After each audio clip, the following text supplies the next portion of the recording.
That's right. We just want happiness, not millions, and we just want happiness. We literally just want happiness. You know, 7 minutes after 8. when I hear the song and I look at and I remember what Bernardo looked like, it just doesn't match. No? No, the voice and the person doesn't match. Are you expecting somebody with, I don't know, looks like one of those Trinidadian guys? Not at all. It's just that he's so laid back and humble, and it just doesn't match. You know, He was on vacation. Huh? He was on vacation. So he just looked like a laid back person. But he did a great job. He did a great job. He gets the Federation and us up and ready for island tea every morning.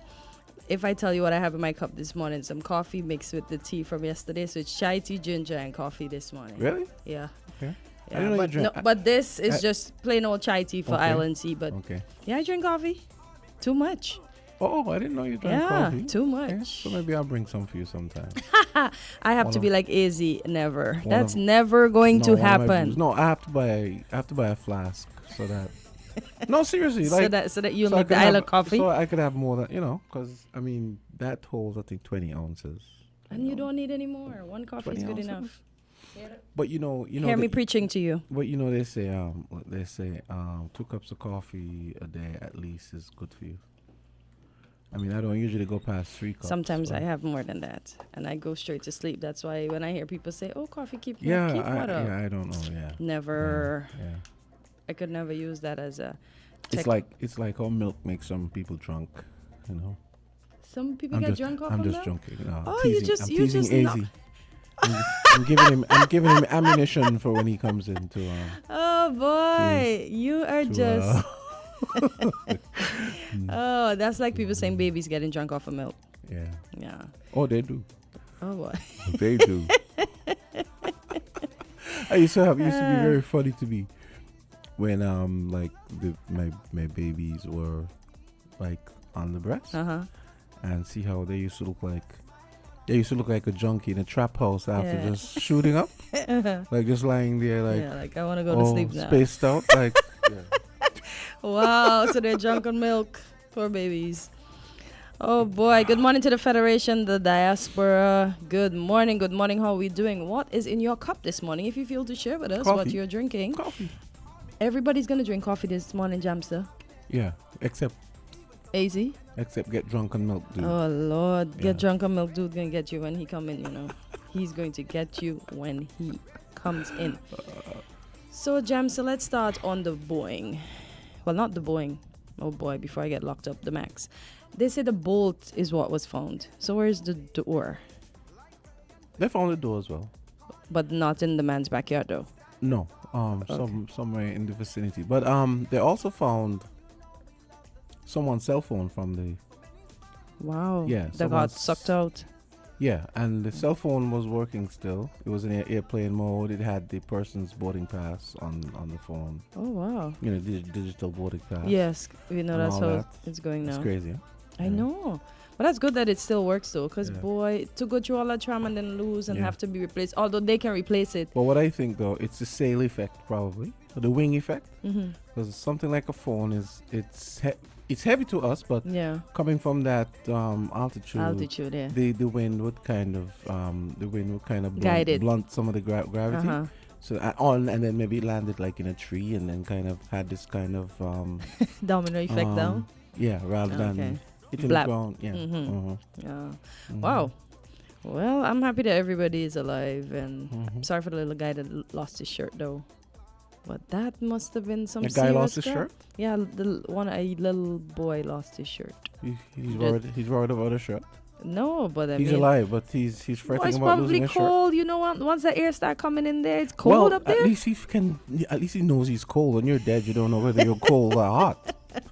Jabs, you're rough. But yeah, that's what happened. But I'm happy that everybody's alive, because once the inside of the plane, the air is heavier than that of outside. So once that bust open. Yeah, because once you lift up, it's supposed to seal. Once you take off, it seals. The seal expands and seals, so no air from outside gets in. So I wonder what really happened. That drives what they said, that those doors are designed to open when depressurization happens. Yeah. They have to be depressurized. So although people might try to open it in the air, it's going to be a lot of fight to get it open. But what I realized, you remember yesterday when I asked you, and you said, well, let's not jump to conclusions, but it's looking like it's a model-wide problem. So all of them have to be recalled again? Well, because they found... you didn't see... Oh, you didn't I read it? didn't get to read it. Oh, you didn't get to read it, yeah. No. I didn't get to read it either, but I saw some... CNN mentioned some of it. They said that it seems as though they found a similar problem in the bolt on a few other planes. The 737 MAX. So that's going to mess up the different air carriers that have that type of plane now, because they'll have to pull all off, like how they had to pull off the 8. Wow. Yeah. That's crazy. That's rough. That is really... Operations are going to be... It's like, but like what I said in the chat last night, when you have greedy corporations who...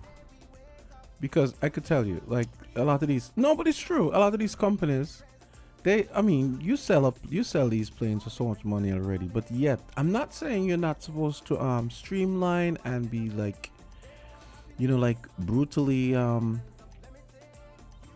brutally, let's say, efficient about cutting costs and so on. But my thing is, you need to find a balance where, we want to streamline the design and the structural stuff and all that. But at the same time, we're not going to cut corners. When it comes to safety, we have to make sure everything... That should be the first thing. Yeah, safety. There's nothing we can do up there. So if it means that the plane is going to cost $10,000-$20,000 more because we didn't cut this corner, so be it.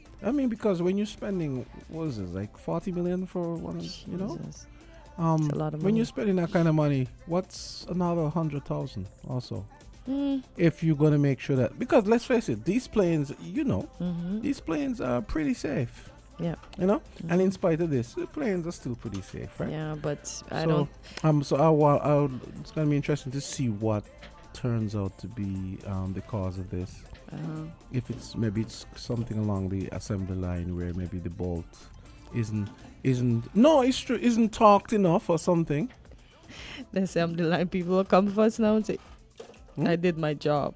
I said the assembly line people are going to come now and said, I did my job. I used the materials I was given. So you see, the blame's just going to be passed on right up to the top. Yeah, but at least it's good to see that they've gone to the point of grounding the planes. It's sad. Convenience and... inconvenience. And the thing is, look at it, your whole profit, your whole relentless pursuit of profit thing is shot to pieces now, because if you hadn't... I'm not saying they did, but... If all the due diligence was done, or if all of the due diligence wasn't done, then this may not have happened, and then you wouldn't be shooting your profit in the foot, so to speak. Good morning to everybody. Hey. Good morning. I'm going to let the milkman visit Jamster's house, and tell him no milk. I'm surprised I'm not the dead milkman.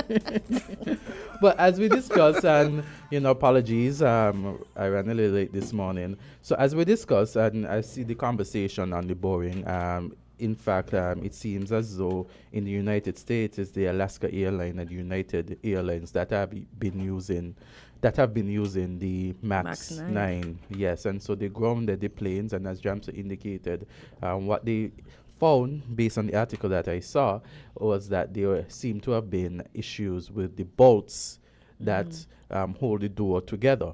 In fact, the news reporter indicated had the plane gone up even further, it would have been a disaster. So when it did happen, at the time it happened, they were able to recover the plane and get everybody down safely. But if it had gone up any higher in terms of altitude, that would have been another tragedy. What had been realized too is that there seemed to have been some reports prior to that incident that indicated that there were issues with the bolts as well. And so it seemed that the airline, that particular airline, had made the decision to only have fewer flights with that craft and overland areas, not over sea. And so what has resulted from what has transpired is that they are looking now into, looking at the door and looking at the bolts and everything. And persons might say we're talking about this, and there are persons who might say, we need to talk about more local. But these are crafts that we all use. We travel the world so many times, and on one tragedy affects us all, what I mean, because this is a global space. Yeah. And so what I took away from all that has transpired is how lucky we are that they were able to see a problem, and they were able to now start to rectify the problem without any loss of life. Yeah, so that is the silver lining in all of this as we look at what has transpired over the time. And it appears that it is the Alaska Airlines and also the United Airlines that use it. If time permits, I could play a short thing that I found just so persons could have a greater understanding of what is happening.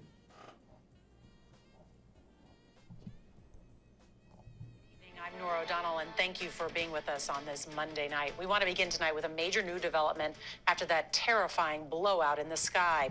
We learned just a short time ago about troubling new safety concerns and installation issues on Boeing's 737 MAX 9s, and those could be related to what caused the scary incident on board an Alaska Airlines plane.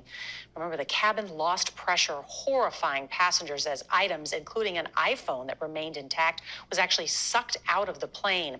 The data from the cockpit voice recorder was erased, making the installation more difficult. Well, today, the head of the NTSB said had that plane been flying any higher, it could have been catastrophic for the 171 passengers on board. As a result, every Boeing 737 MAX 9 was grounded. That's more than 170 planes, and for days now, these inspections have been ongoing. So late today, United revealing they have found what some of these issues are. Chris Van Cleve is our senior transportation correspondent. He's been on this since it happened, and he joins us now from Portland International Airport, where the plane took off from. So good evening, Chris. What do we know about these safety issues that they have just found out about? Well, Nora, good evening. The investigation here remains centered on the 737 MAX 9 behind us here, but the concern about the airplane is growing after United Airlines began inspecting its MAX 9s, and on a handful of planes found loose bolts that hold that piece of the plane in place. Sources tell us it's at least 5 airplanes, but those inspections are ongoing. United believes those loose bolts stem from the manufacturing process. Tonight, investigators finally have their hands on a key piece of evidence: the 63-pound door panel that blew off an Alaska Airlines 737 MAX 9 Friday night. With a loud bang and such force, it ripped open the locked cockpit door 26 rows away, sucking the headset off the first officer and literally pulling the shirt off a passenger.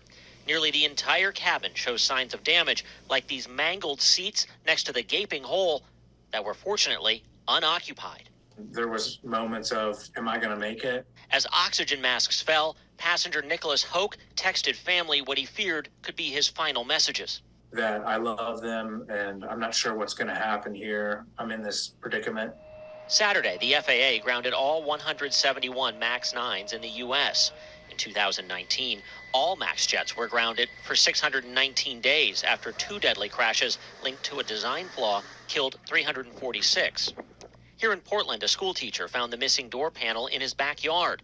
That plug door replaces an optional emergency exit on some 737s. Pilots flying the plane now at the center of the investigation reported pressurization warnings on 3 separate occasions in the weeks prior. The day before the incident, Alaska restricted the use of the newly built 737 so it wouldn't fly over the ocean, according to the National Transportation Safety Board. So if you don't trust the plane to fly over water, should it have been flying at all? It's an excellent question. That is something we're going to have to evaluate through our investigation. Board Chair Jennifer Homendy. Now, this plane was at 16,000 feet or so. What happens if it had been at cruise altitude? We could have lost the aircraft. At that point, the pressure differential is so great that the explosion would have been extremely violent, extremely. Oh, it is scary to hear that. Chris Van Cleef is back with us. All right, Chris, United and Alaska Airlines are... Okay. We could have lost the aircraft. So what about the people on the aircraft? Yeah. You see the nonsense? But why would you put it over land? Imagine landing on land. That impact is harder than water. So it makes no sense. And really and truly, it's always should be, safety first. Exactly. Yes, it really should be safety first in any situation. That's why I love my former employer, and I will never, it doesn't matter what people say about them. That's why when people talk about, I say, but that is when it comes to safety, and so they make sure, even if they have to cancel the flights or anything, and people make noise, at least they are doing what is in the best interest of the day Liat had gone up and something had happened, you hear, they could have been late today, like how they was late all the time. Precisely, that would have been the call. Hey, the guy was complaining about his shirt. It would be the same thing. He's alive, but he's complaining about his shirt. He did complain about his shirt? No, Jams was making fun about it. I told him, guy lost his shirt. He'd be like, at least he's alive to talk about his shirt and not cold to not talk about his shirt because he could have been dead. And the thing about it too, I take this, it's so many chances in terms of, like, for example, at the door where it was blown off, there were no passengers there. Thank God. And had there been passengers, they would have been sucked out. And and had it even gone higher, it would have been a explosion. So many. So many blessings were given. Yeah. You understand? Even in the face of pending danger. Yep. Yeah. So. And the lucky thing is that 26 rows and that man's headset was sucked off. Yes. We don't know the magnitude because some of them were big headsets like this, some of them were the small one. We don't know the magnitude of his headsets. 26 rows. Yes. That's serious. I'm getting goosebumps just thinking about it. And the thing about it, the silver lining behind all of this is that at least they're able to identify the problem, rectify the problem, and no lost life. Yeah. Yeah. But you see, they said it's a manufacturing problem, as I told Jamster earlier. The guy on the assembly line is going to say he worked with the parts that he was given. So it cannot be his fault. So the fault just keeps being passed on. And I was looking at some development in some technology, and there is going into the way of development an actual, I can't remember what it's called, but it's going to be a flying a flying craft where you would seat one or two persons where you are able to go to your destination. Just like how you'll take a car and go to your destination, you'll be able to fly to your destination. And so based on what I was looking at, it seemed as if that is where the future is heading in terms of transportation. Type life? So. Wow. Yeah. Inevitable. And they are saying, well, the persons who did the documentary and everything, they were saying that you need not have a trained pilot to manage the craft. It would be done in such a way that technology could do it. You just sit in and you go. But for safety reason, and they know that persons are going to be a bit apprehensive or cautious or not for that, they are going to ensure that at least they could, for the time going forward, the initial times have somebody to fly it. And how the person brought the cars, just so persons could feel safe, not that it's necessary.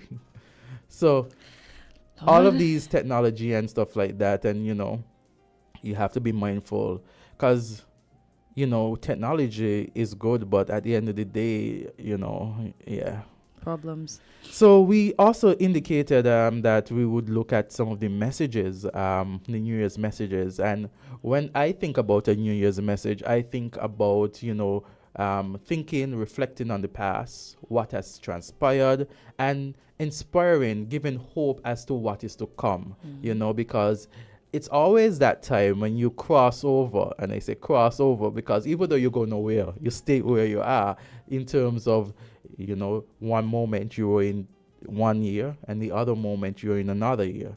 And so during that transition time, there's a lot of reflection over the year. And even us as individuals, we reflect on our lives and we say, how did we take that year? How did that year present itself to us? How did we manage to get through that year? And what are the lessons learned from that year so we can make this new year even better and improve on the year? So for some persons, they have New Year's resolution completely different. They're going to change who they are and stuff like that. For others, it's just a constant improvement. And so when we listen to the messages from our leaders, we listen in expectation and the hope that you're going to address the year prior and give us a foretaste or insight or some hope as to what is to come. And so the messages by our leaders were a bit long in some lengthy, yeah.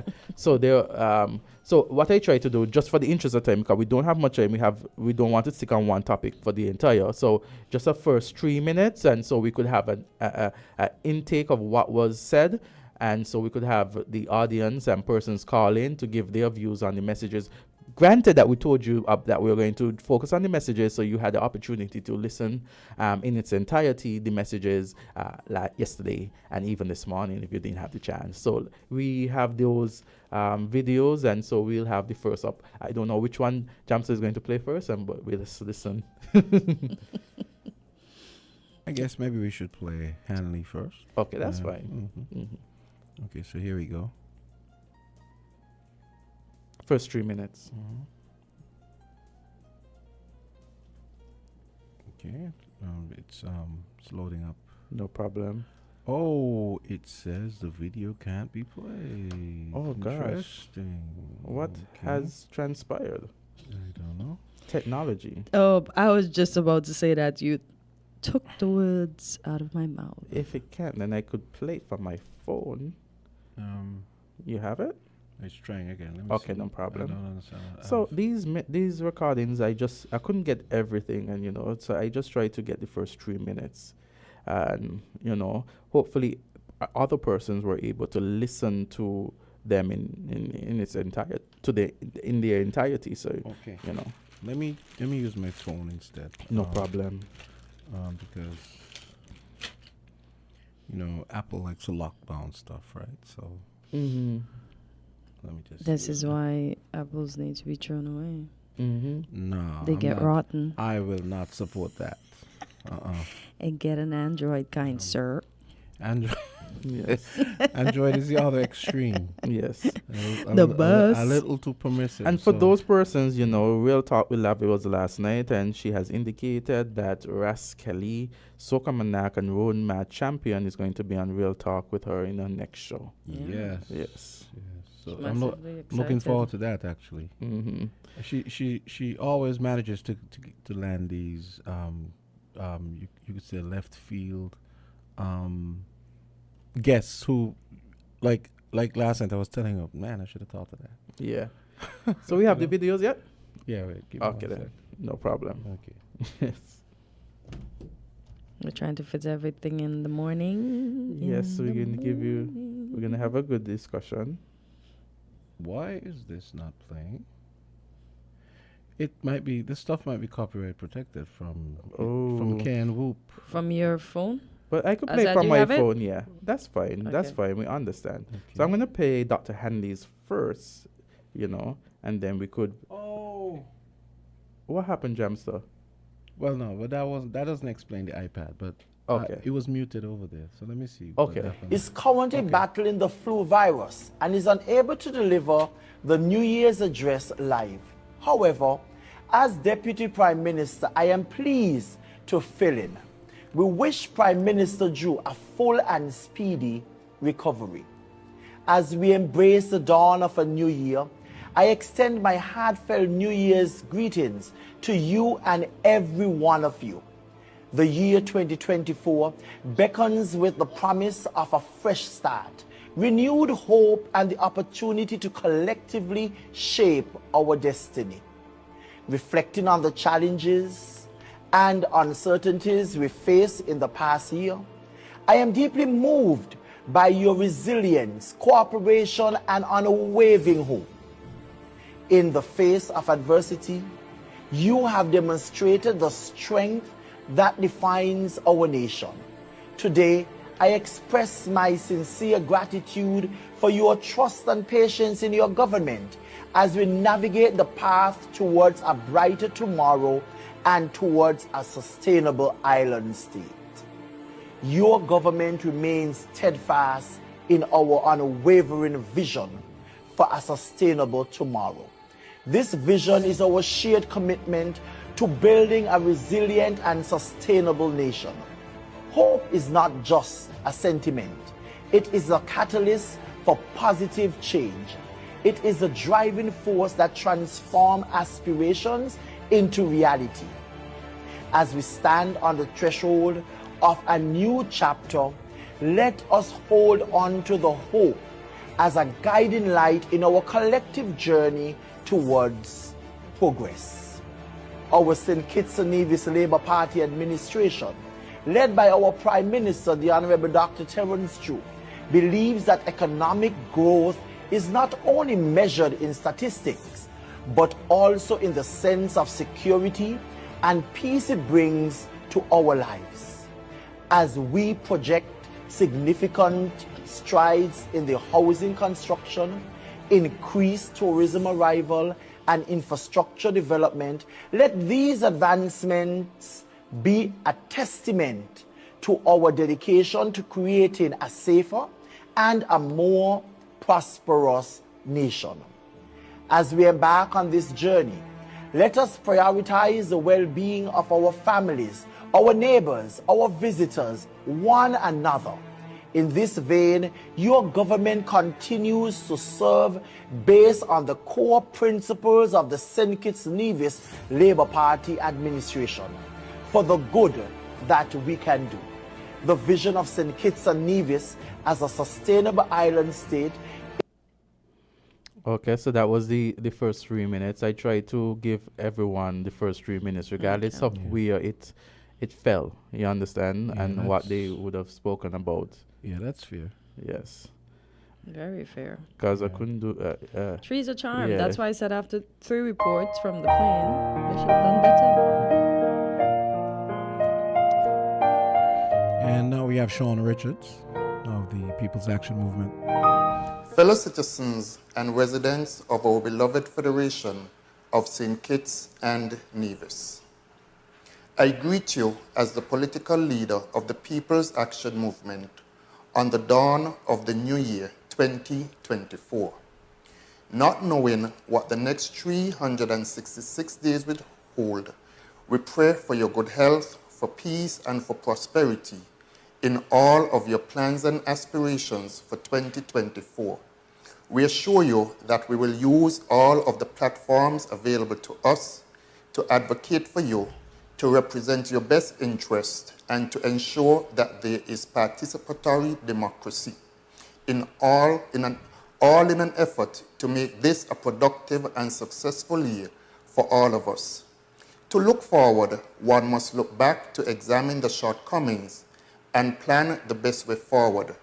With 2023 barely in the rearview mirror, it is fair to conclude that it fell below the expectations of many where the performance of the government is concerned. When we think about those who were hoping to find employment or create their own employment, we have heard and seen very little opportunities in that space owing to the sluggishness of the economy. There were a myriad of challenges with our health institutions. Promises were unkept, shifts and changes were made to social programs that shut out the poor and vulnerable. The one thing that cannot be denied as we reflect on the year past was the heaviness and uncertainty that the spiraling crime situation has had on our people, and in particular, the surge over the last quarter of the year. We said this not to point finger nor apportion blame, but rather to remind us all how we need to introspect whether we are a political party, leaders of a church, business leaders, non-governmental organizations, etc., on how we can bring our respective experiences to the table to assist with this worrisome scourge that has besieged our beloved land.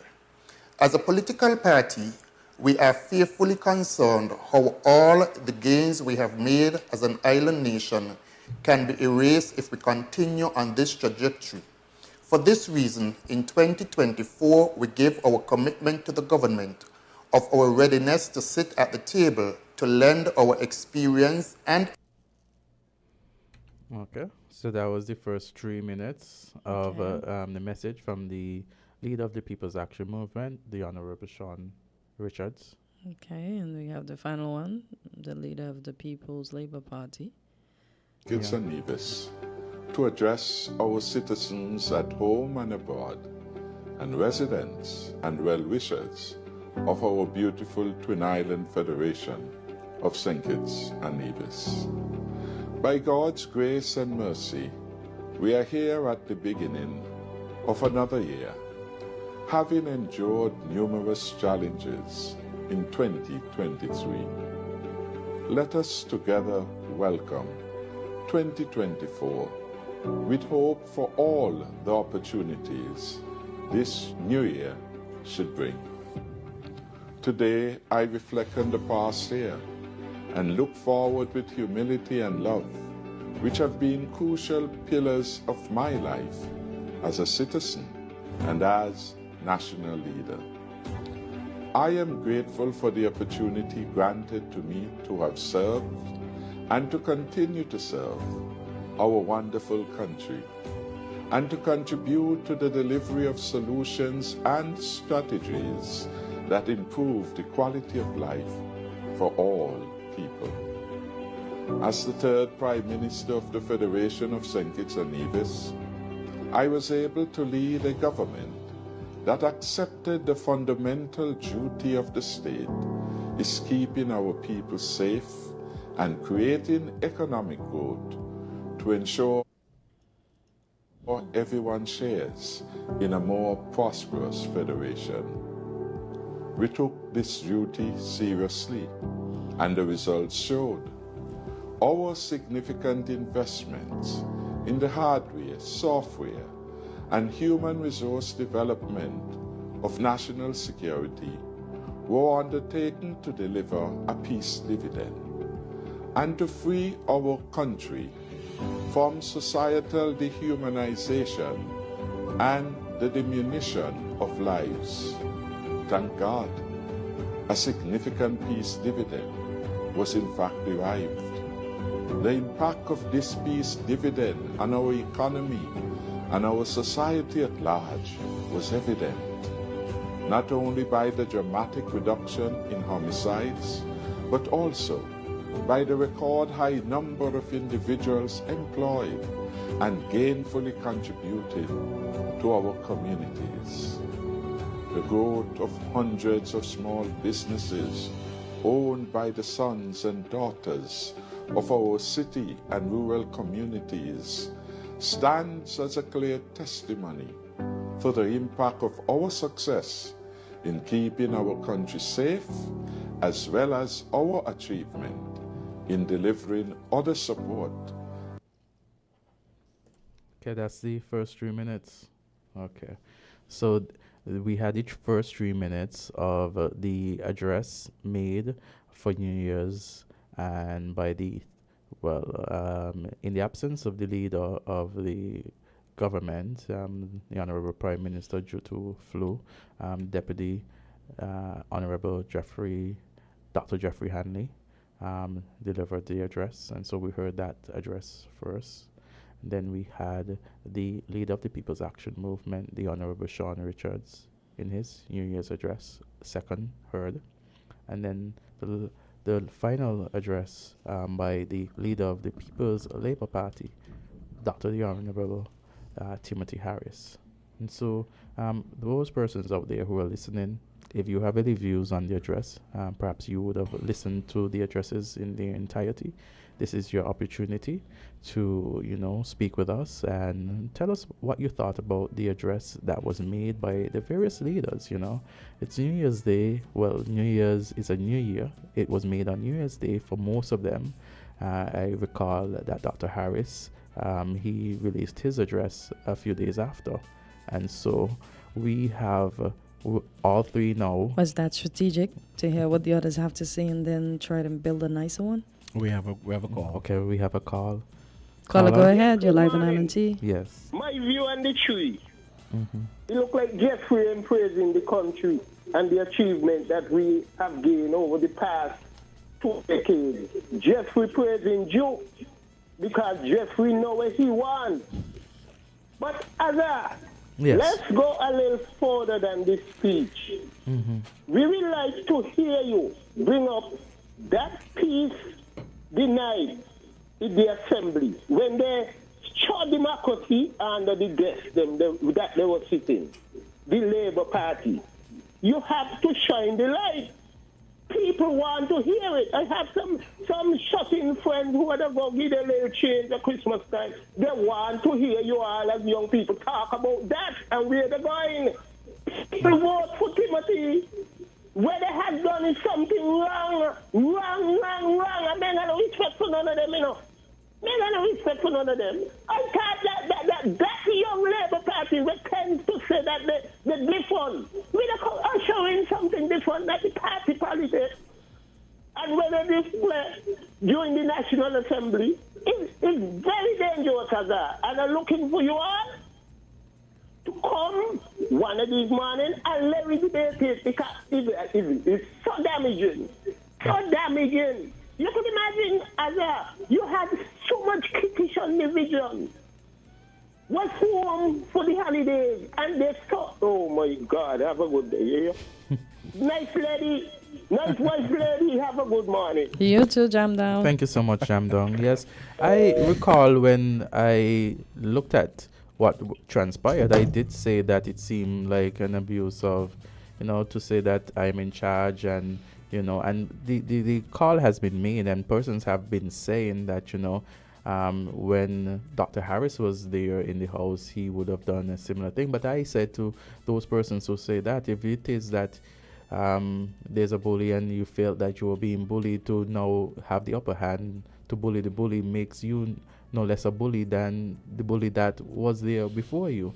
And so we have to, at these times at least, give persons grace and I think, opportunity too, because I felt that when I looked at the debate, I felt that during members of the government side, when they were being interrupted, there was a strong call for no interruption. You know what I mean? And when Dr. Harris was speaking, you could have seen that the interruptions were going, and there wasn't that strong a call of not being interrupted on the same light. So I felt that was, and then asking for the extra time. In fact, I think that he had only asked for about initially maybe 5 or 10 minutes, and so it was placed on the floor for 30 minutes, and it was the no. And I guess he assumed that, the extra time would have been granted based on the fact that other speakers were granted the same time. Yeah, we did speak about it. Is it necessary that everything in the opposition speech is heard? So is it necessary that the time must be given? No, yes. And I mean, I'm just asking because I don't know. He had the hour and a half. I think that's the time he had. Correct me if I'm mistaken. So he had his time, but he wanted extra because he was interrupted constantly. Okay, we have some calls coming in. Well, he was given back his time when he was interrupted. Okay. But he wanted extra to conclude. We have a call? Well, let's take this break because the break is overdue by about 18 minutes. Oh, okay, then no problem. We'll take the quick break. So callers, stay online. We'll be back. Stay online. Stick and stay, guys.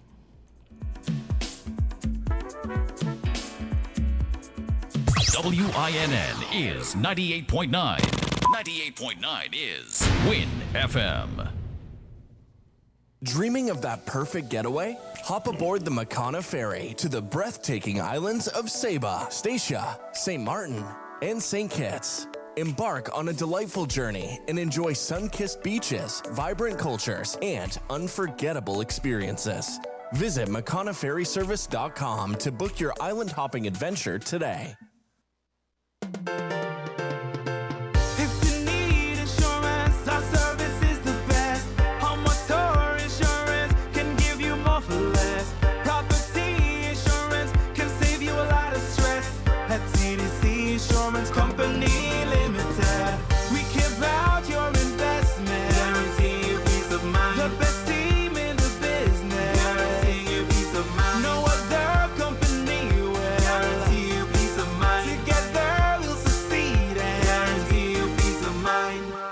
Insurance Company Limited, where you get more coverage for less.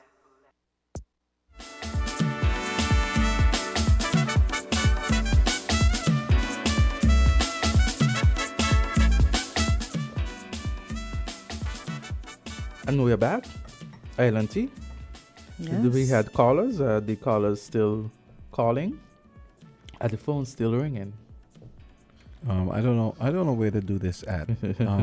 They're calling during the commercial break, and it was literally calling when you were saying the callers, and then it stopped ringing as soon as. Oh wow! I don't know. Yes, and they'll probably call. Yes, so we had some. Maybe addresses. they haven't had their coffee. I don't know. Is there any take on the addresses? In do you guys have any take on the addresses?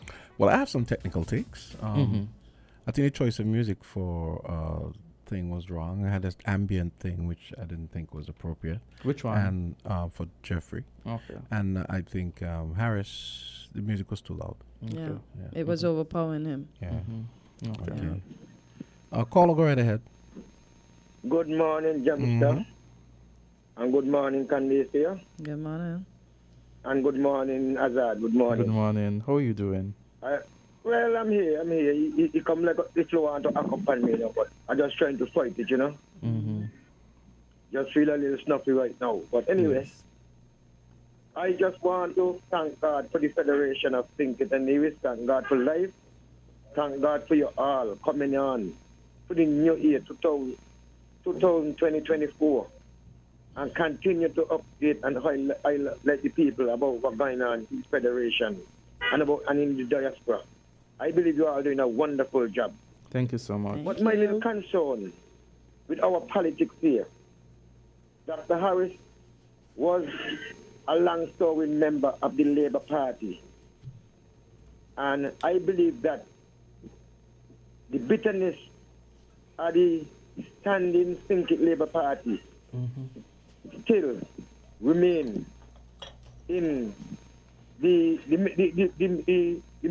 supporters and the leaders, them still got the anger and the bitterness against Timothy Harris and what he do. And I believe that ain't nothing good. They're continuing. Put away the political tribalism. Listen, a man got a right to decide when he wants. Whether he in an organization and he wants to leave the organization and join you in an organization. We live in a democratic country. And I believe that is what caused them to do him that, what they do him in the parliament. We are a big people. And if they continue to show that disrespect to a party leader, I believe that this political tribalism will continue to go on. The crime will continue to go on. Because in parliament supposed to be the place that to go and show the people them that where you all go and respect one another, and whether you're debating on something and whatever. But the parliament now sound like up on the road, down the fishery, down the bed, down the terminal. You're talking to somebody cutting in every minute. That ain't showing the young people who listening no kind of respect or nothing. Man, we want to see something better, man. And you're all done with that, this country. Whether you leave a political party or not and jump in a political party. It happened in Trinidad. Kamala possessor with the people United Party. She formed a unity government. as the leader at the party still. The PM is there. They got parliament and everyone here is kind of trying to bash them and do them, Man, we are a human being. We are one citizen. And I believe that if they don't show no respect in parliament, I believe what's going on in this federation with these young men and young women, I just believe that this thing will continue to take place. Because respect show, respect Joe. You understand? Yes. You all about wonders to be full. May God bless all again and continue to keep up the good work. Thank you so much. Thank you. You too. Thank you. We want to wish you a happy New Year as well, and we want to say thank you for listening to us daily, and as any opportunity you have, and continue to call in and continue to give of your voice and your views as well. Speaking of opportunities, my New Year's resolution is to make more money. So, Jeffrey, Timo, you guys want some technical support with your audio and stuff? Give me a call. Your audio production, give me a call. Yeah. I don't care. I'm agnostic as far as the party thing. As long as you're paying me, I'm cool. I like that. Okay. Caller, go right ahead. Hey. Yeah. Good morning. Hey. Good morning. Yes. What you just did, I wish that would be a trend setting. That would be trend setting. That is 31st 3 minutes, because we really like when politicians get to the point. Yeah. Rather than have a long drawn out thing. Do something like when the President of the United States doing the State of the Union, it always comes out, the State of the Union is strong. And you know what that sets the tone for. Yes. Or the State of the Union is hopeful, or something like that. Yes. That I think is good practice. Mm-hmm. With regards what was said, though, one thing struck me. This redefining what the indicators of economic growth is. I think I know what he meant in that, and it is true, that really and truly economic indicators alone is not something that you should look at when you look at the state of a country. You have to look at other things that you can't really put numbers to, right? But any self-respecting government, for instance, should be trying its utmost to provide the basics for its citizens, like water, electricity, those kinds of things, jobs, right? If they're not doing that, they're failing as a government, right? Because those are basic services that any, like I said, decent, self-respecting government should be trying hard to deliver. But beyond that, and this is what I think Mr. Hanley was getting at, you have to look at the atmosphere in the country, the level of, shall we say, contentedness.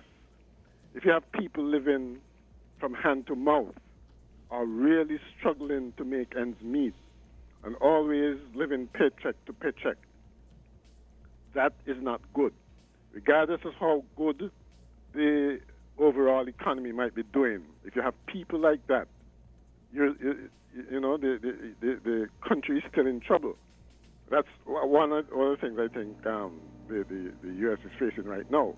Where Biden is saying, but the U.S. economy is good. It's better than most developed countries' own. But people not feeling it. The people have to feel it. Otherwise, we'd be in trouble.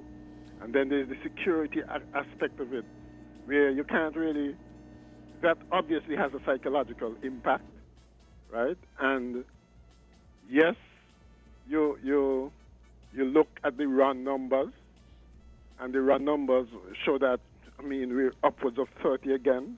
That is not something to sneeze at. That is worrisome. And yes, you can always say that, well, the numbers dropped during the COVID years. That's a good explanation for why it dropped as well. Not so much that the programs worked, but at the same time, the raw data is important. Okay, and that is not a good trend. And so the government should not dismiss it. It should, in the New Year's address, I think that should have been tackled head on, and so that it gives citizens a sense that that they realize there's a problem and it has to be dealt with, rather than try to just, paste over it. And this is where the opposition leader's address, I think, fell short as well, because both seem to be trying to defend their interventions when they were in power. I guess they're looking at their legacies. But that does not help us going forward, right? And if you don't admit to the fact that what you did with, for instance, like the Pay for Peace stuff and all the social handouts that were given, if you don't admit that there was something fundamentally wrong with how you're going about it, that does not help us. Because what that says is, if you're back in power, you're going to be making the same mistakes, right? And that's the unfortunate thing of having people who have been in power before and not having new blood, because you tend to make those comparisons, and there's no change agent there. Right. Similarly, if you have an administration, even if it's a new administration, and you have the same people back in the same positions, what you gonna expect, right? And so I think the New Year's addresses, I reflected all of that. I guess I should not be surprised. The government will always defend what it's done, and the opposition will always compare with what it was in the past. But then we, the citizens here, what we expect is some sign that things are going to get better, right? You have to show that. And if that's not shown, you could point to all kinds of numbers and figures that show that we're growing and that more people are employed. If people not feeling it, it's not gonna work. And I think that's unfortunately where we're at right now, where people have high expectations, but these have not been delivered. The things have not been delivered as yet, and so we await again, pretty much in the same position as last year. Mm-hmm. We wait to see things unfold, right, and hope that things will be better in the upcoming year. So I guess, yeah. How do you explain the quote unquote not feeling it? If the government paid out 1.5 salaries in December.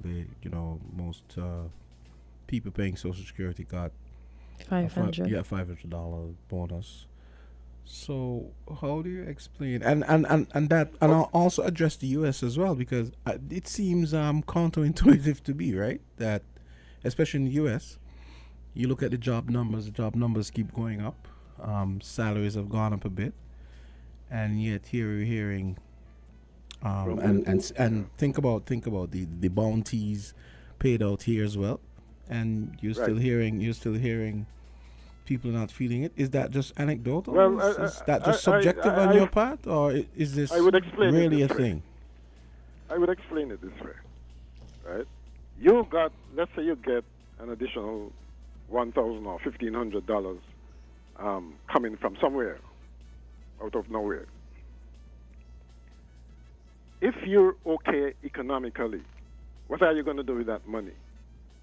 You probably splurge with it, or you'd save it, right? But if you're not economically okay, you're going to be spending it on things that's going to make you, put you in a better position economically, I would think. You're not going to be splurging it. You're going to be picking and choosing where to spend your money. And I think that's where we're at, in the sense that we're coming out of COVID. People's savings might have been used up, right? Government people probably were not as badly affected as other people because they still got their salaries, etc., right? But there's a lot of people out there who are still in recovery mode, had to dig into their savings. And so these sorts of, call them what you want to call them, handouts or gifts or whatever, okay? Those are stopgap stuff to help in that respect. But when you look at the future, right, because inevitably that is what have to come into play. What you are hoping for is not that these handouts and so on will continue, but it would be underpinned by solid economic growth in terms of increased wages, right? Not just increased job growth first of all, then increased wages to make you be able to handle things like the cost of living better. Okay, that is what people are hoping for. They don't want a hand-to-mouth kind of thing. But that is not a good existence. But they just gave a wage increase. I mean, a minimum wage and a wage increase. So. Right. Right. So, but those are yet to be felt. I mean, giving them is one thing, but remember, people still have to have a daily existence, so to speak. So if you get notice you said other things increase. Notice you said other things increase. Notice you said they're yet to be felt, but the government did it. The point is, people have to understand. People have to learn that instant gratification is not something that's realistic when it comes to these kinds of rollouts, right? Right. And I feel like Kittians and divisions, we need to learn that we need to like kind of chill with the instant gratification thing. The government did give a wage increase. It will not take hold immediately. We have to wait. What would you say? A month, 2 months for the effects to be felt? So, I mean, you can on one hand say, okay, you can on one hand concede that they gave a wage increase, but it hasn't been felt yet. You can't blame the government for that. That's just the nature of economics, right? I'm not blaming the government. I know, but I mean, saying, well, I mean, they're not magicians, right? Right, but you've asked how come with all of that, people still don't feel confidence. I think the U.S. have a what do you call it, confidence indicator. Confidence that things are going to be better, etc., etc. Right? That is what I'm talking about. Well, I worry about American intellect for the last 4 years. I'm sorry.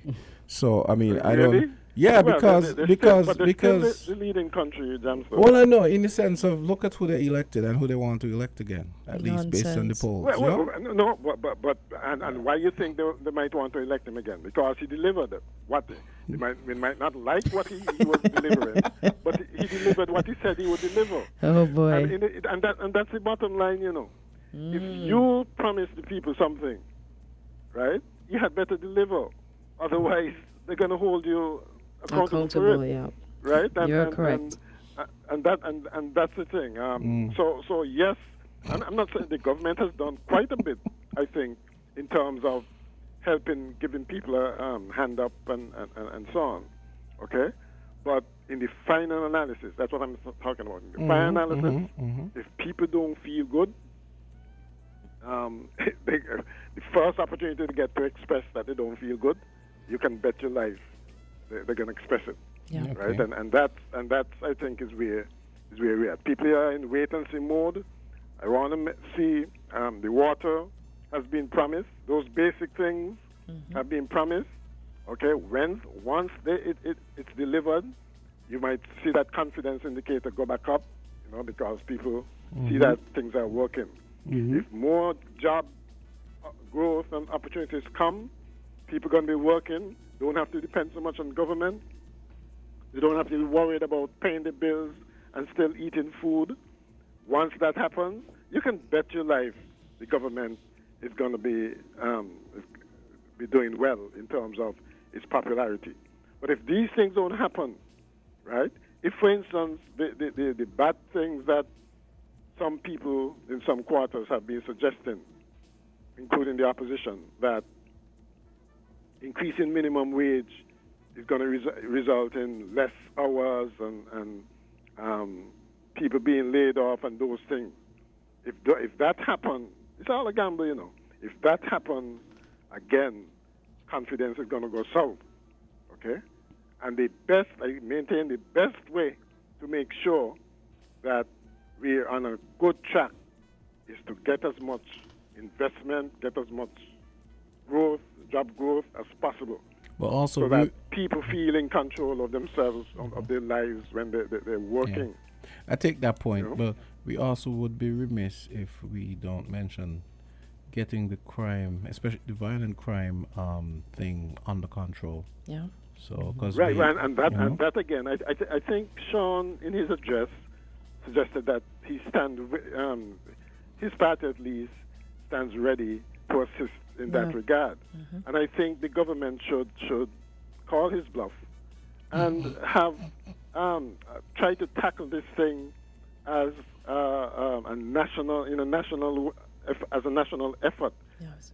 Bring in all the opposition people, let them put their actions where their mouth is, right? And let them take some of the blame when things don't work out. Sure, if it works out and the numbers go down, the government can't claim all the credit. But isn't that what this is all about? Making sure that the national effort yield results, right? And that's why I'm saying they should all appear on the same platform, speaking with one voice. There should be no, not even ear between them when it comes to how we're going to tackle something like crime. Exactly. Not going to hold my breath on that one. Yes. Also, too, guys, persons have been asking about the addresses made by colleagues in Nevis as well. I have found the Honorable Matt Brantley's message. In fact, it was published on January 1st. I have not seen any from Janice, Dr. I think it's Dr. Janice Daniel Hodge. Well, even there, usually in New Year's addresses, again, a hopeful tone is struck, and people talk about what we can look forward to in the new year, usually in terms of new projects and those kinds of things. Those seem kind of distant memory now. And I wonder why. Is it that we expect some headwinds or something? But there wasn't the vibrancy or the hopefulness in past New Year addresses where people can say, "Wow, things look like they're going to be on the up and up this year." So did you listen? Did you listen all three in their entirety? Yes, I listened to all three. What you thought about? I mean, you've been giving us your take on the addresses, and what you thought about, in a nutshell, Mr. McMahon. What you thought about were some of the highlights from all three? Well, I would say predictability, right? I still think that in the case of the opposition members, right, they are in a defensive mode still. Right, I don't think they've recovered quite yet from what has happened, and feel that they have to defend their policies and their positions, right? And as such, I don't think that's a good mood to be in. You have to present yourself as an alternative, which means that you have to suggest ways of doing things better. Even if they may be plagiarized by the government, you have to be seen as a credible alternative to the government, right? I didn't think that came over in their addresses, right? In terms of the government, like I said, it would have been nice if we were more confident in an upturn of our economy. I maybe didn't want to overpromise and underdeliver, but for a New Year message, you expect. I think you expect something that is much more hopeful, and definitely much more unifying. All right, I think our country right now is still in the throes of disunity. I don't think we've recovered from the bitter politics of the past as yet. There have been some good changes, but again, they're yet to take hold. So it's still a relatively young government. This year, I think, is going to be crucial in terms of you would not be able to blame the past government for things that are not done now anymore. All right?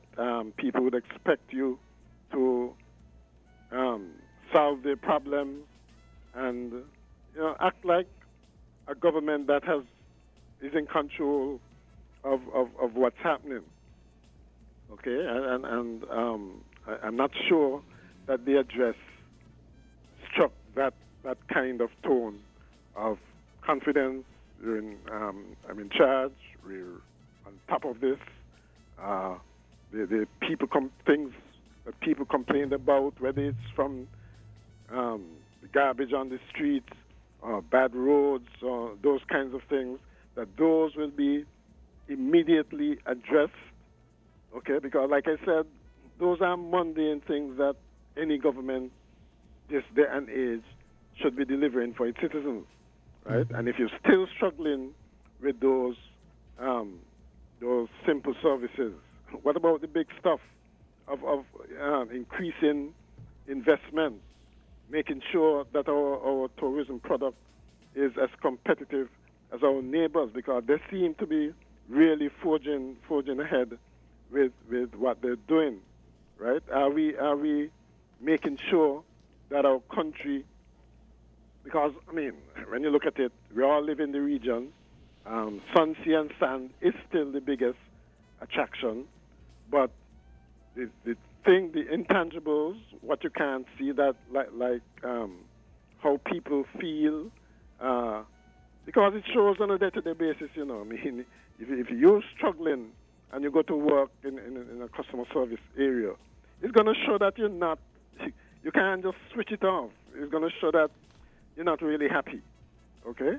And so things like those become very important. It's hard to put your hand on them, and it's hard for that to be covered in something like training, but it shows in terms of how people perceive you, and that those kinds of things are important.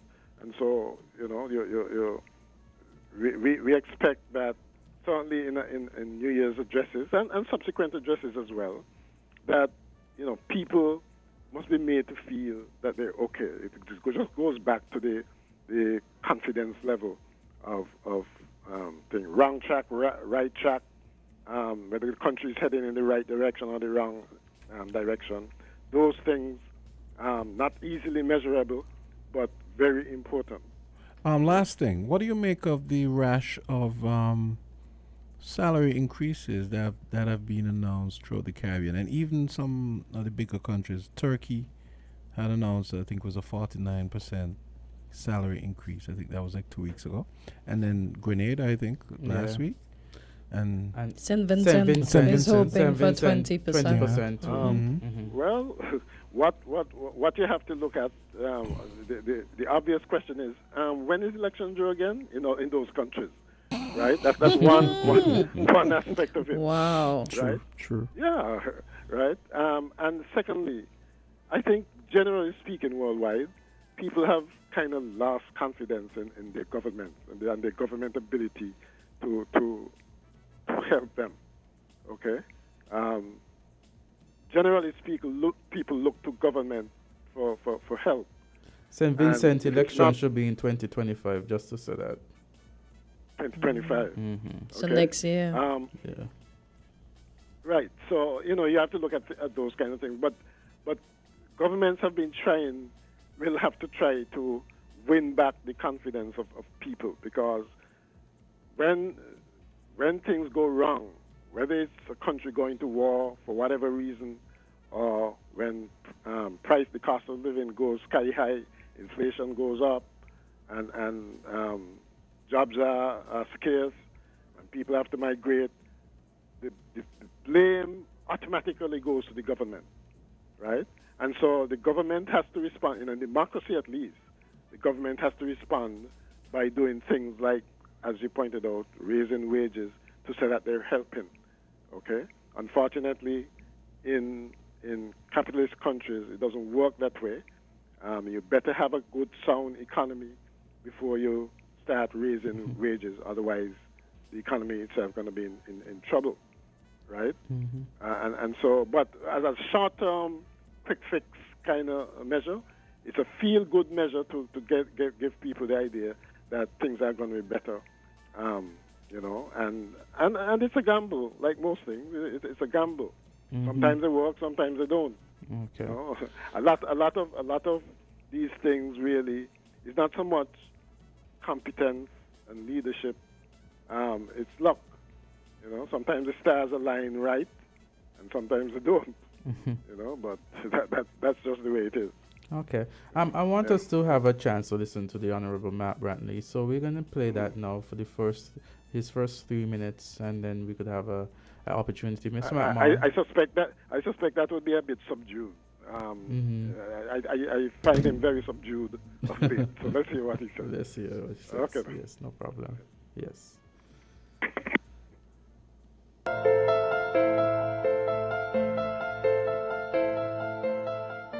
Fellow citizens and residents, I greet you on this New Year's Day in a spirit of love, hope, optimism, and togetherness. On this day of celebration, we give thanks to God for blessing us and shepherding us through a challenging but yet successful 2023. Today, my fervent wish for the year ahead is for us to come together as one people, engaging in activities that will augment our national pride and self-confidence. Traditionally, the New Year is a time when we take stock of our past personal successes and failures, while considering how we can replicate the successes and avoid repeating the failures in the future. It is a moment when we reflect upon the events of the past year in order to extract lessons that serve as cautionary reminders and constructive inspiration. It is also a period of resolutions when we commit or recommit to making our good better and our better best. Permit me at this juncture to extend my gratitude to all those who contributed in helping our nation to register the growth and successes that we experienced in 2023. We must all recognize and commend those who, in the interest of our nation, heeded the call for greater discipline, creativity, patience, and resilience. We are eternally grateful to you, and our nation owes you a debt of gratitude. In your work and in your deeds, you have demonstrated a true ethos of citizenship. Therefore, in the year ahead, I urge all who call St. Kitts and Nevis their home to commit themselves to building a culture of responsible citizenship. Citizenship that is selfless, citizenship that is service-oriented, citizenship that is honest, trustworthy, and compassionate. We must never view our citizenship as a luxury item or status symbol. For all intents and purposes, it should awaken within our beings a deep desire to practice the contact sport of national engagement and national intervention. It should stir our national consciousness and national pride and inspire us to focus on the task of nation building. As citizens of this country, we must understand and accept that we are yoked together, and that only together as one people with a shared destiny can we create a better today and a greater tomorrow. As we bid farewell to 2023 and welcome the dawn of the new year, there are many things for which we can be thankful and of which we can be proud. In spite of the continued global conflicts, supply chain bottlenecks, and high inflation, 2023 proved to be rich in significant and momentous events. we have implemented the retirement benefit scheme for all of our non-established workers. We witnessed the opening of not one but 2 call centers. Yeah, so Okay, that's it. that's first 3 minutes. That's it, 3 Okay. minutes. Yes. What you take on the Honorable Mark Brantley's? Technical or political? We could get both. Technical Yeah. needed a low frequency roll off on that mic. There's a lot of noise in the low end there. So he can call you too. He should have used a lapel mic so that reduce the ambient noise in the room. Yeah. You could hear the room tone a lot. Mm-hmm. So if you had if it was mic'd here, Yeah. you'll be closer. And if you had a low, anyway, let me not get too technical.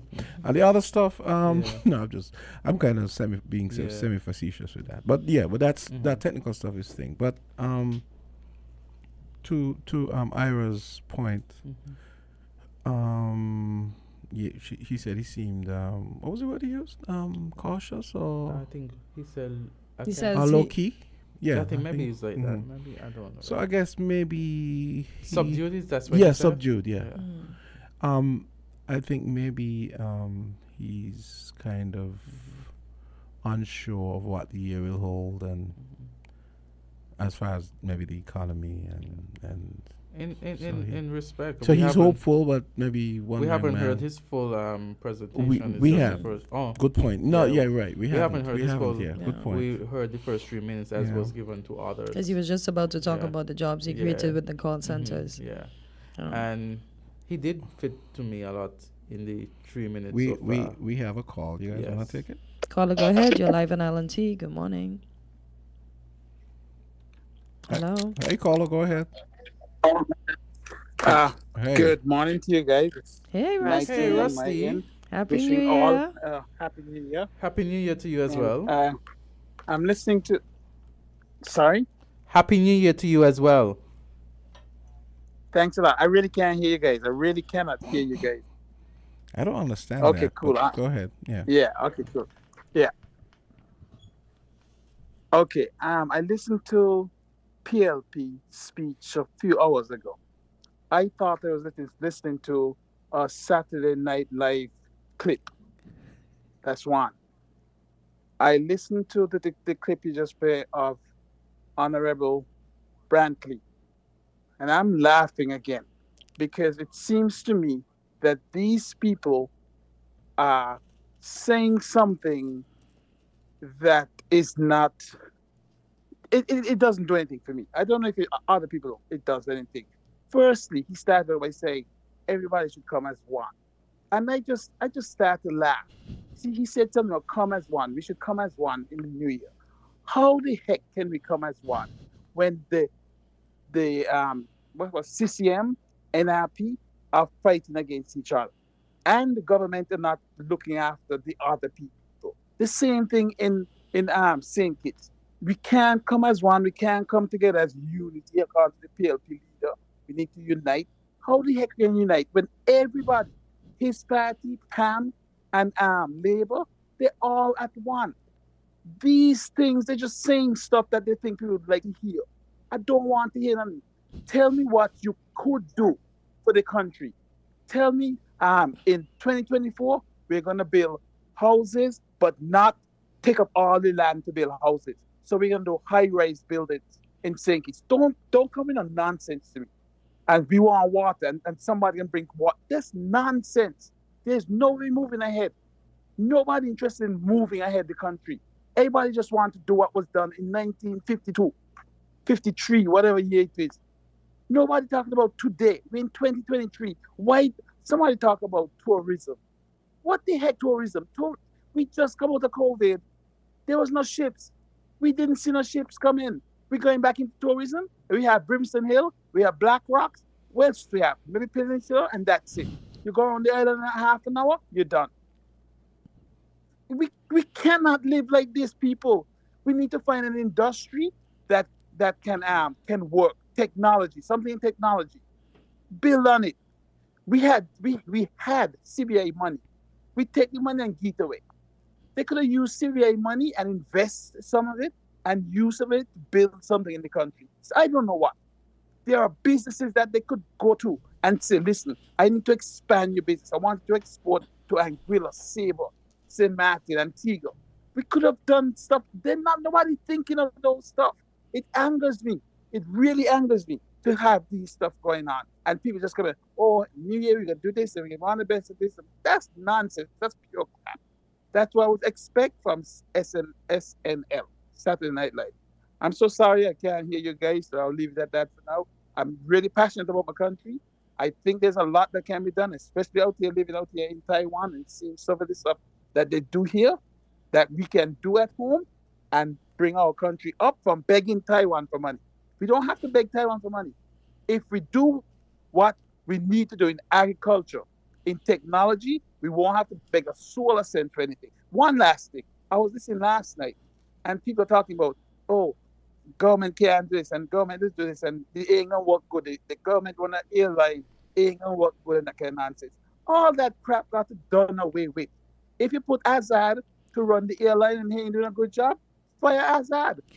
Bring Rusty. I don't know. But get rid of the people who are not working, even if they're your supporters. Get rid of them. You can't have supporters there and they ain't because you want to vote. Listen, if I win the government in St. Kitts, I know the next election I'm going to win the vote. Because they ain't going to like what I'm going to do. Nobody going to like what I'm going to do. You can't come in because even if you're a supporter and you come in to work for me, you can't come in and just be bossing and ain't doing the job. Get rid of you. Anyway, I'm done. Sorry. Guys, go on with your show. I don't want to break your show. Thanks for that. Thank you. Okay. Thank you so much, Rusty. I like Rusty's transparency. Yes. He's right. He's not going to curry favor you. You're not doing the work. Go home. I'm getting rid of you. Oh, my God. He sounds like me. And that wow. I like that. And he's holding everybody accountable. Yeah, and that is why I say sometimes with government and, unlike the private sector, if you're not performing, people will go home. Yeah. Private sector not playing with you. Government, you don't want to sack your supporters because then you would say, I have 10 votes. I'm going to tell you guys something controversial. I've actually told them like twice or three times, you need to come home and rescue the country because our options are pathetic. Well, Rusty has great ideas, but our options how does Rusty all sell parties are pathetic as far as I'm concerned. Ideas to the electorate because they have to see and want what he's saying, which is a great idea, to move our country forward. Because we can't keep depending. And we realize that you put certain persons. Caller, go ahead. Oh, we have a caller. Yeah. Caller, go ahead. You're live on Island T. Yes, Rusty just get some food for task deal. But let me show you something. When Rusty was a little younger, people in Pam didn't want Rusty. And Rusty was a bright suspect candidate for Central Bastille. So the fight continues. That's why migrate party ratings, even Jam and I had to move away. Because too much nonsense. And Rusty says something, he is so right. Parties got certain people just messing up with country. And when you talk, the devil's them in the back. You can't see them to come propose for you. And move around and do nothing vibrant for the party. But as soon as the party win, they chop their head. They want this for the grandchildren. They want scholarship. Rusty, come on, man, be strong. Let me get away from them things. He is so right. Some of this money could have do something very vibrant for the country. I would like to see at least 150,000. Hello? Jam Down is in his dungeon as usual. Jam Down, your call dropped. Your call dropped, so. Yeah. But we take the point. Yeah. And this is the reality that we face in the sense that, when governments are in charge of things, they think more, even their supporters, they're hesitant to remove supporters to put in somebody else who might do a better job. That's why I always say, if a government comes and and a new government comes in and the person from the last administration is there and they were doing a good job, I don't think they should move them immediately or they should move them at all. Let somebody be their understudy, and if you feel eventually they're gonna, or you see signs of sabotage, then you move them. But once they're doing a good job, why are we moving them out of the position? I mean, but here's the other thing. I keep saying this is, I don't know. This is a very easy fix. A new government comes and wins. You have a meeting or whatever with all the civil servants. I said, listen, we're all Cartesians and divisions first. Exactly. Do your job and you'll keep your job. Obviously, they're going to be like appointed people that you can't have in sense. I understand that, but that is separate from, let's say, the rank and file civil servant who may or may not support you. Yeah. They have to eat, regardless of whether they support you or not. You lay down the law and say, listen, we're not firing anybody. Just do your work. Just do your work. Be That's professional. all. Yeah. There is thicken the line between party and ruling, between ruling party and their party side, right? And Rusty made a point in a sense when he says, we should all come together as one. And practically, there's good words to say. But practically speaking, as you said, when the transition comes in, you have a new administration and you see a number of persons from the maybe supporters of the former administration being sacked and sent home. How do you tell that person who has been sacked and sent home? But let us come together as one. But that is different. Nobody ain't coming together as no one. I mean, take Biden. I mean, you don't expect, let's say a Republican wins next time. You don't expect them to keep the national security advisor usually. No, some of those people, right? Yeah. There have been cases where it happens where the person turns out to be professional. The person might be a Republican or Democrat, depending on the case. And it's like, oh, okay, we're gonna keep, like Colin Powell was defense. For Mr. Bush. Not defense, sorry. Secretary of State under, I think, two people. Okay. No, we're not talking now. I think what you're talking about is like special. We was joint chiefs under two. Special advisors and those kind of things. We're not talking about the special advisors. We know that there are situations that you're in the government itself and you're shuffled to. As civil servants. Because also what happened, these people turn out to be spies and they go back and they carry out, let's be real. When you come with like special advisors and those things who advise the ministry and so. But yet, having said all that, some of these people are very capable technocrats. So I myself would be prepared to lay down the law, have a meeting personally with them and say, listen, I know you support the other side, but I'm gonna let you know. I think you're qualified. I like what you were doing in the last government, but I'm going to let down the law now. I expect you to do your work. I have no intention of firing you. Yeah, but if you step out the line, you're gone. But if you're gonna sabotage, then you have to go, as you rightfully say, step out the line. But we're not talking about, as Jamsa was talking, those are special advisors. But I know situations where, persons that come to me and they're persons in government, and they've been home for some time. Honestly, I think we toss around the victimization thing a little too lightly. We can't wait for our turn to do it. A lot of it is not sad. Victimization. It's just you messed up. You're through the door. Yeah. And then we create the problems for ourselves because you're sending somebody home, then they have to go on the what is it called now? The PAP. Because they don't have any work. Work is out. They're not making the amount of money, so they need to go there first until they can hold on to a job. So we are creating problems for ourselves. You want to take a call? Caller 935. Go ahead, caller. Yes, Jam. So I was trying to make the point that Rusty is right. Some of the money could have do positive things for the country. Invest heavily in agriculture and ease up.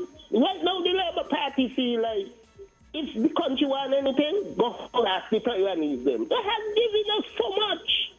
Give them a break, man, and do something for yourself. You understand what I'm saying, Jamster? It's so much a thing. A small boat could have buy. A small passenger boat, put you in the federal maple and federal palm. That you could go up to Antigua, you could go to St. Martin, Motion, Patrol and grill all them things. All them places. I always feel like the people who would do the best for the country would never get voted for. Yeah. I don't really know what people want, honestly. Yeah. The Americans want to elect Trump again. Nonsense. And down here, people don't want to elect, or don't want to give the average person give the average person a chance. But I wish the parties in St. Kitts can really be unified and work together, because we have all these great ideas coming from each camp. They can all put them together and we get the country to run properly, especially with the violence. Look, another young man got shot yesterday. He had to go to emergency surgery. We hope he's doing better today. We don't know what's going to happen in the next couple of days. We ended the year at what, 31? Yeah. I know we've already had 2 shootings. This is not good. It's not good. And I don't want to necessarily blame the government. Go ahead. We can't blame the government for that. Yeah. But at least if they have ideas on how to work together to ease it, because it's happening all over the world, because we have other Caribbean countries that have way more murders already in the years. The year has just started. Carlo, go ahead. Yeah, people listening would feel that what you're saying is technically correct, but it's utopian. Yes. That politics doesn't work that way. Right? Certainly not in a democracy. It's adversarial. Right? So this coming together just ain't gonna happen. But you don't think it could work, Mr. McMahon? Not again? I wish it would, but I have not.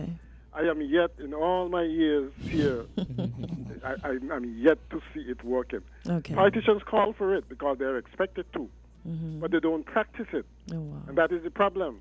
I mean, there's one definition of politics is about who gets what, when and how and those kinds of things. Okay? And that is what I think most of our politicians try. That's the way they practice the politics. Okay? Their main intention is to get re-elected if they're in power. Yes. And they find it easier to dish out things in various sectors, to various groups, with that intention, that goal in mind. They find that easier than actually doing what you said, doing the right thing. If people, holding people accountable, if they're not working, they go home, those kinds of things, right? It's easier to go the other route for them, right? Because really and truly, if a politician go there and deliver and do what it takes to deliver, including holding everybody from top down accountable. You would think that in the end, he will get re-elected because the country will be running better. But I don't think they see it that way, right? They prefer the other route where they have the country, they have power in the country, they have all these resources sitting on, and if I parcel it out accordingly, in the right ways, I think the past Prime Minister was good at that, then it will give me the support I need to stay in power. Machinations and those kind of things, the politics, as we say, right? And that works in terms of keeping in power, but in terms of putting the country on the right foot, it doesn't, right? But one of the unfortunate legacies of our politics too is that the most shall we say, popular politicians are the ones who all the other politicians copy after, right? And they may not have been the best examples to use for if you're nation building, right? But that is what we have, unfortunately. People don't mind making sacrifices, but everybody got to be seen to be making them. I'm glad you said that. Not a kind of oligarchy or a particular elite or a particular set, just screaming off the top. I'm glad you said that. People always react to that. Because it always sickens me when I hear people. I've spoken to people, a lot of people who, they seem to like Denzel Douglas's bad from me born kind of persona. This is ridiculous. And they're like, oh yeah, I'm like, really? That's what you think a statesman should be like? Really? Yeah, because we've always had that kind of thing about flamboyance, and that's what I'm saying. You go for the most popular, the most flamboyant. I mean, Brantley's like that as well. That's what I said. You can argue about people don't know what they want. Delivery of results, but they like it. Let him come for me now. Let him come for me. What you say? I said let Mr. Short guy come for me now. Let him try. Oh boy. Well, that's the whole point, though. He has his back in, so he might not necessarily do it. Others might, right? But that's the thing. That is how we unfortunately gravitate to our politicians, and it's a Caribbean phenomenon. We like our politicians flamboyant. We like that they speak well. they're charismatic, and so on.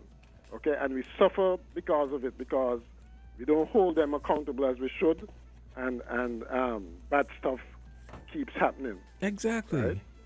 You know, yeah, but we like that. I mean, okay? this guy has us overrun with Indians and Chinese now, and he's back in office. I mean, somebody needs to explain that to me. So, Mr. With no McMahon, accountability. Mr. McMahon, did you attend the Prime Minister's, is it the New Year's ball? Yeah. No, I didn't. Okay. But I listened to it. Well, I don't know. I probably shouldn't give my views on it. Why not? Well, for one thing, my views. Okay, I'll give it. In my estimation, the guest speaker fell flat. That's my thinking generally. Okay. Okay, that for a guest speaker, I like short speeches, but I like short and impactful speeches. I don't think this did much for me, and even the person who did it might have been the chairperson for the proceedings, seemed to be searching for kind words to say after. Right after that, it just didn't. After the speech, you meant? Yeah.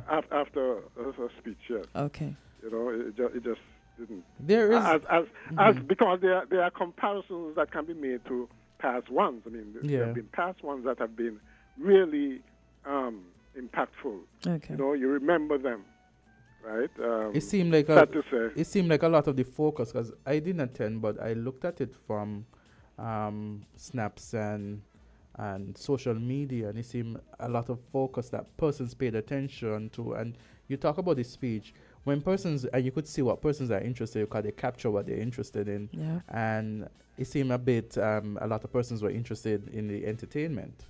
Yeah, and they had but even that, yes. I mean, well, certainly, I'm not talking about like Kess and them, but yeah, that will always be good. But I thought the Jamaican comedian, he would have been good if he had a better crowd.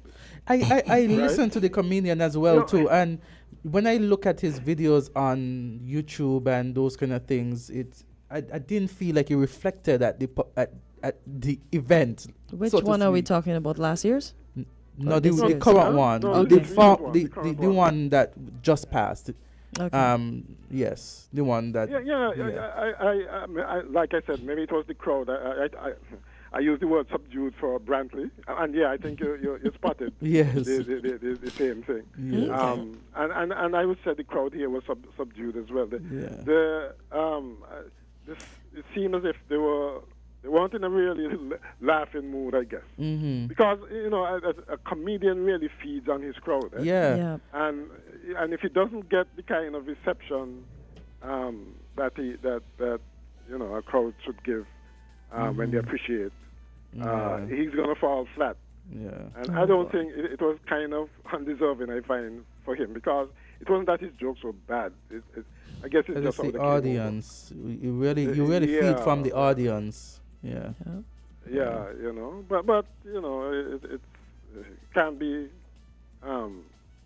get an A+ every time. Yeah. You know? So I guess, But I like Rusty's comments. But there again, like I said, right, the first rule, really, as you probably know, is to get into power. Yeah, because without the power you can't do anything. And you know, that's the discussion that I've had, you know, behind the scenes, and you know, and it's always, well, you have to bring persons that you know would win, and it's always the winning factor more than the substance. You understand? Yeah, because if you can't, without the power you can't do anything. Yeah, so I think that's the argument that persons do make. But after that, when it's governing now, and that is where the things that you speak about, doing the right things, holding people accountable, you don't perform, you go home, those kinds of things. That is where things come in, and it's very difficult to make the transition from campaigning, getting people to help you to win an election, and then getting people to help you run an effective government. And when the rubber hits the road, Here's part of the problem. A lot of these politicians, they probably look to get political contributions from some of these CBI people we have coming in here. And many people I spoke to, I have had a school friend that came home for Christmas, and he was appalled at all. He was like, what 4th Street looks like St. Martin with all these Indian businesses and Chinese businesses and all these businesses that they've been opening. There's the rub. I mean, in all fairness, think of us 5-10 years back. Weren't we trying hard to look like St. Martin and the Virgin Islands and so on? That's where people gravitated to, and that's what I guess, because they're our neighbors. Those are the economies, the countries that we held in high regard. Yeah, but now we've arrived, so to speak. What do we do? No, but to add insult to injury, that's an issue. But then the issue that leads to this problem I'm discussing is the fact that our politicians tend not to want to empower and help people, local entrepreneurs with a lot of the great ideas they might have. They'd rather see foreigners doing it, and that's part of the problem. I had a I don't know if it's rather see them. I met a guy on Saturday. Foreigners with the campaign finances. I met a guy on Saturday. That's the problem. I'm going to tell you in short. I met a guy on Saturday, and the guy told me he went to get some land to start a business, and he was getting the runaround, and he was dating someone, a foreigner. And he probably did the experiment, sent the foreigner, and she got the land the same day. Explain that. Oh, in fact, he said that's a problem. He said they told him he asked the manager, the manager isn't there, and the manager was never there, and the lady was giving him the runaround, and who are you, and this and that. He said to his girlfriend, he got through the same. She got land the same day. Oh wow. This is why I said what I said about short dude. This is what I said. These people do not like to see their own people get through, and that needs to stop. That's a real systemic problem. And you could hear the passion in Rusty's voice, because he all of that stuff was in his voice. I could hear. And Rusty's problem is that he's been through a lot of these election cycles, and he knows that things have been like this forever, and with no change in sight. The same old. That's what I mean about the more successful politicians. People tend to emulate them, even though they'll end up doing things like what you just described. There's one guy here that owns Sports Zone, Burger King, and Ace Warehouse. I'm just putting that out there. Do with that what you will. And he doesn't look like us. I'm just saying, it's a free country. Well, at the same time, you still have to balance that again. But yet, cutting off your nose to spite your feet. No. That's not. There has to be some kind of middle ground where everybody eats. Come on now, Ira. I mean, we welcome foreign investment. You call that foreign investment, I guess. So we, at the same time, we can't say thing, but you got to make sure somehow, as you say, empower the local person. Otherwise, things will never change. But you know the jams, though? You know the jams, though? Point me to one country you think would be a good model for us. Singapore? I mean, comparable in terms of size, small island. Where? Singapore. I remember. Yeah, we tend to use that example. The reason I said that. Give me a second one. Yeah, the reason. Rwanda, maybe. Rwanda. Yeah. Rwanda. Or a black country can't be a model. Yeah, it could be, but no, I'm looking at AZ here. I have not researched. Yeah, I haven't researched that. I've never because You see, because I think we're struggling for a new model of development. We haven't found it yet. Okay. Okay, we've adopted the usual. Stand the line, Arrow. I think Rusty called back. Go ahead. Rusty, go ahead. Yes. I just want to share a story with you because you talk about the government not helping locals. I share two stories. The first one, I'm not going to call anybody name. I went to a minister on the team unit with a Canadian friend of mine to try to help a youngster. They promised the youngster 500 EC. Eventually, I got somebody else who could have taken the guy out and do whatever he needed to do. And the project that he needed done, it cost him about $250,000, which the outside government paid for. And then the St. Kitts government only gave me 500. When I went to get the 500, they tell me, nobody offer you $500. That is how we deal with our own people. Go with a white man or what have you, you get it. Go by yourself, you don't get it. Secondly, a project with me in Fresh Start Loan. I went to Fresh Start Loan, wanted to start a business. But because the government, I was cussing them. I'm a PAM. Me not PAM. I support PAM. And because I was cussing them, they refused to give me the loan. And the same project is given to somebody now I think is in Nevis, and St. Kitts trying to get the same project in St. Kitts. That's how we be in St. Kitts. We can't unite because we want to fight against one another.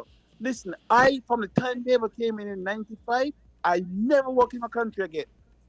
Until a friend of mine gave me a job at his project stuff, and then I was doing something at Youth Skills. That's how we be in St. Kitts. Why do you think I'm here in Taiwan?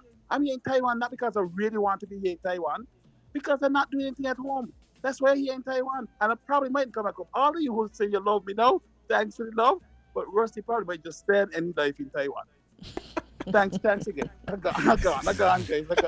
I see we're losing good people. And those are real problems. Yeah. Which and what can we say that the government now is doing to stop things like that from happening? Yeah. See, no, that's a real life brain drain. Yeah, because we lose a man with great ideas. That should not happen, but it keeps happening, right? So there's something that's something that needs to be addressed, and something like that in a New Year's message, saying that because that's one of the things again I point to that the U.S. People in the State of the Union try to address. They bring in a real life. They have a real life person in front of them in the audience, and make their case pointing to that person. That's what I'm saying should happen. Yeah. Where something like this happens, and you point to it and say, "This program that I'm having, these systems that I'm setting up, are going to prevent things like that from happening." That's real life. That's reality. Yeah. That people can relate to.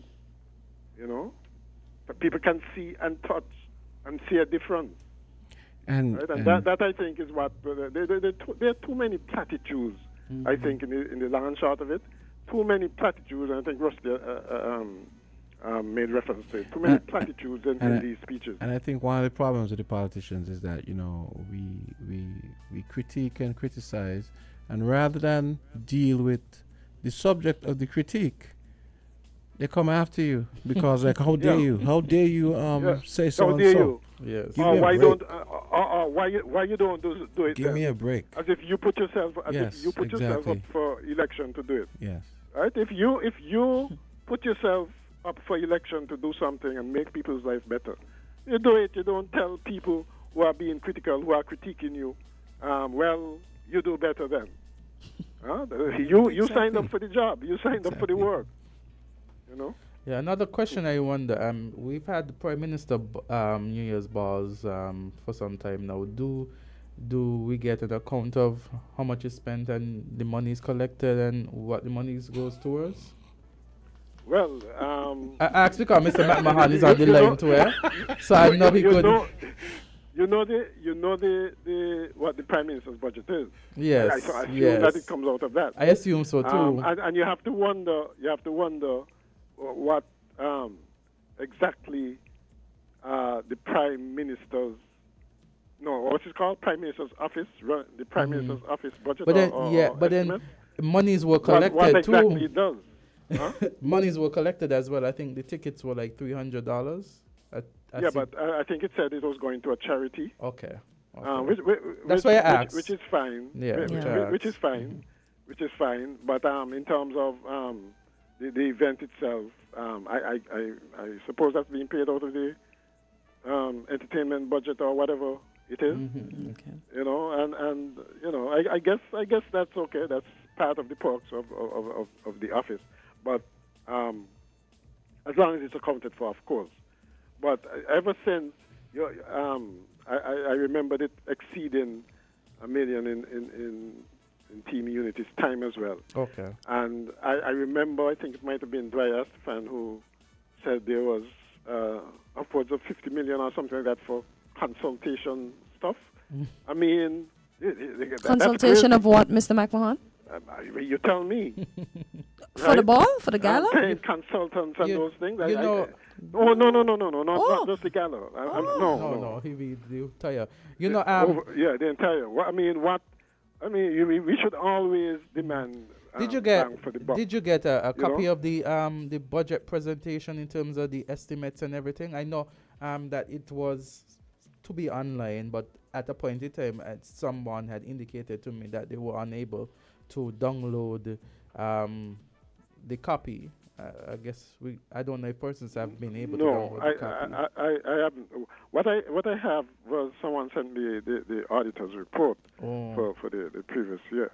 Okay. Right? But underlying all of this though is the fact that I think it's 38% of the workforce is employed by government. That it's the highest in the region, in the OECS region, right? That is, talk about sustainability. That is unsustainable.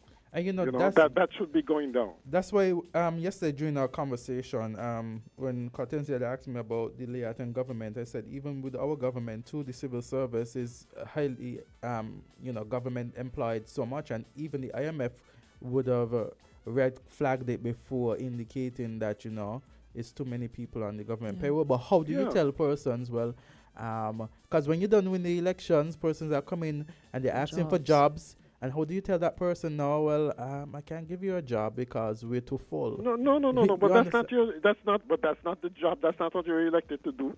You were elected to make the country as a whole better.